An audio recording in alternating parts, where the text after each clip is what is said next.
লগ্নে এশিয়া কাপের খবর।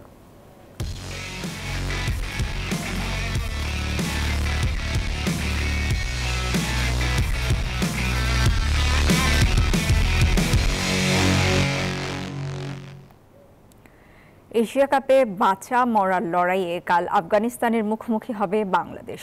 তবে ম্যাচ জিতলেও কঠিন সমীকরণের মুখে পড়তে হবে টাইগারদের। শ্রীলঙ্কার সাথে হারার পর টাইগাররা অনুশীলন না করলেও আজ অনুশীলনে নামবে বাংলাদেশ। নিজেদের ভুল শুধরে ব্যাটিং, বোলিং, ফিল্ডিং তিন বিভাগেই জ্বলে উঠতে চায় লিটন দাসরা।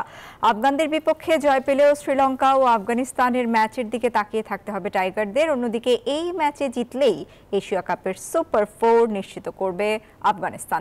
আবুধাবিতে মঙ্গলবার রাত 8:30টায় মুখোমুখি হবে বাংলাদেশ আফগানিস্তান।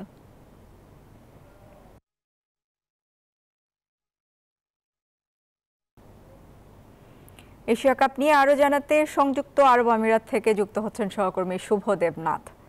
শুভ, আফগানিস্তানের সাথে কাল বাংলাদেশের বাঁচা মরার লড়াই, এই ম্যাচ নিয়ে টাইগাররা কি বলছেন আর প্রস্তুতি কেমন? দলে কোনো পরিবর্তন আসতে পারে কিনা, আপনি কি খবর পেয়েছেন?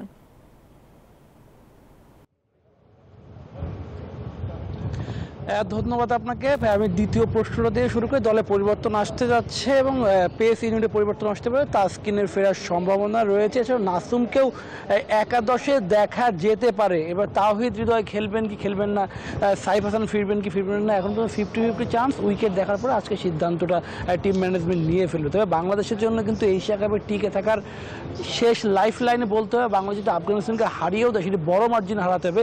সেই টাইগারদের জন্য খুব একটি সহজ বিষয় না। ক্রিকেটারদেরও কিন্তু কনফিডেন্স লেভেলটা যেভাবে তারা নিয়ে এসেছিল সেখানে কিন্তু সেটা হারিয়ে ফেলেছে। কারণ শ্রীলঙ্কার বিপক্ষে যেভাবে হেরেছে তারা, সেটি কিন্তু অবশ্যই দৃষ্টিকটু। প্রথম 2 ওভারে কোনো রানই করতে পারেনি বাংলাদেশের ওপেনাররা এবং 2 ওভারেই মেড ইন গিয়েছে। পরবর্তীতে যারা উইকেটে ছিলেন, শামীম পাটোয়ারি এবং যারা জাকের আলী অনিক, তারা কিন্তু স্কোরটা বড় করতে পারলেও টি-20 যে আমেজ, যা পাওয়ার হিটিং কোচ যে কারণে উড়িয়ে আনা হয়েছিল, সে কাজটি তারা করতে পারেননি। সে কারণে তাদের পার্টনারশিপে 80-র উপরে রান আছে, 60 মতো বলে। যাই হোক, বাংলাদেশের এখন শেষটা ভালো করলে সেটি খুব গুরুত্বপূর্ণ বিষয়। শেষটা ভালো হওয়াটা গুরুত্বপূর্ণ এবং টাইগার আর কিছুক্ষণ পরে মাঠের অনুশীলন শুরু করবে। এরই মধ্যে ওমানের সঙ্গে ইউএইর ম্যাচ চলছে আবুধাবিতে, সেইখানে কিন্তু বাংলাদেশ অনুসরণ করবে। আর অপরদিকে কিন্তু আফগানিস্তান দুবার অনুসরণ করছে। আফগানিস্তানের কোচ জানালেন যে বাংলাদেশকে তারা বিশ্বকাপে হারিয়েছিল 24 সালে এবং সেবার নতুন ভেন্যুতে বাংলাদেশকে হারানোর জন্য তিনি মুখিয়ে থাকবে, এমনটি জানিয়েছেন পর্দা।